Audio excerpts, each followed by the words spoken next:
Hello everyone, I am Kim Ravidas Amplayo and I will be discussing about the historical foundations or the development of education in ancient Greek time. Next. Greek education is, Greeks are a mixture of the Aryan and Germanic people. These are two great races. The Aryan people are Indo-Iranian people, and the Germanic people are Indo-European people. They live in tribal isolation. It's because of the natural barriers, and because of that, they develop differences with the two great races. There were many Greek city-states, but two of them rose above all others, and these cities were Sparta and Athens. So let's move on to the Sparta. The Spartan education. Spartan education was based upon the laws of Lycurgus. When we say Lycurgus, it was the quasi-legendary lawgiver of the Sparta who established military-oriented reformation of Spartan society. So everything in their government was based on that Lycurgus, their political, social, and everything about the educational system. And they have a very totalitarian soldier state. When you say totalitarian, that means a form of government that attempts to control every citizen. So freedom was not that known during that time, and this kind of system lasted for 700 years. Next, their aim of education was mainly only military and discipline. Military to make every citizen invincible in war. Discipline to develop conformity and obedience. Next, content studied. First, intensive gymnastic and paramilitary exercises. Intensive physical exercises. Practice in moral and social habits. Third, reading and writing. But reading and writing in this time is very limited, as long as they can communicate in a short, brief way, and that's fine with them. And then they also studied music. And for girls, gymnastics to make them strong to bear strong children. So usually girls are just in home, how to raise their children soon in the future.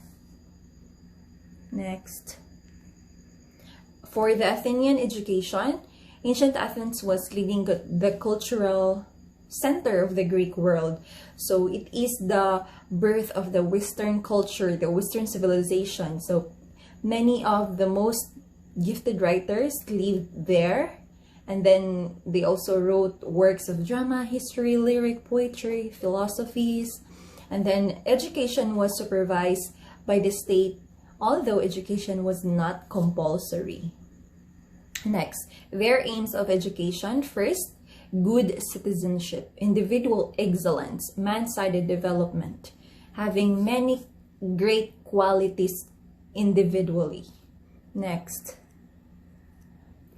the content they studied, reading by the alphabet method, that's having a phonemic awareness approach. 2, writing on the wax tablets. It is, that's the wax tablets and the stylus. 3rd, arithmetic for market use. They also learn math. Number 4, Homeric and other poems, literature. 5th, gymnastic exercises. 6th, physical education. 7th, military training subjects. They're not really into physical. They're focused on the reading, on the academic aspect of every individual. So later, Athenian education, they became an empire because they defeated the Persians of the Battle of Plataea. So this change brought great changes towards their education. Let's find out. So the aims of education, the first one is by the sophist. Sophist is the teacher, their teacher in Greek time.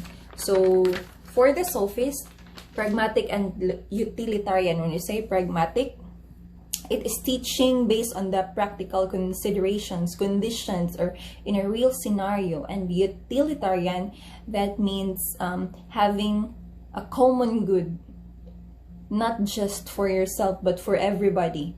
Number 2, by Socrates, development of the power of thinking. Socrates argued that it's not that bad to have a lack of ideas or thinking. What is bad is if you are not trying to learn what you don't know, if you are not trying to use your critical thinking. So, number 3, by Plato, control by individual rulers. Plato believed that only kings should control because they have these abilities. They possess abilities to become a leader. Number 4, by Aristotle, rational living, becoming having an individual to become a rational being, able to think not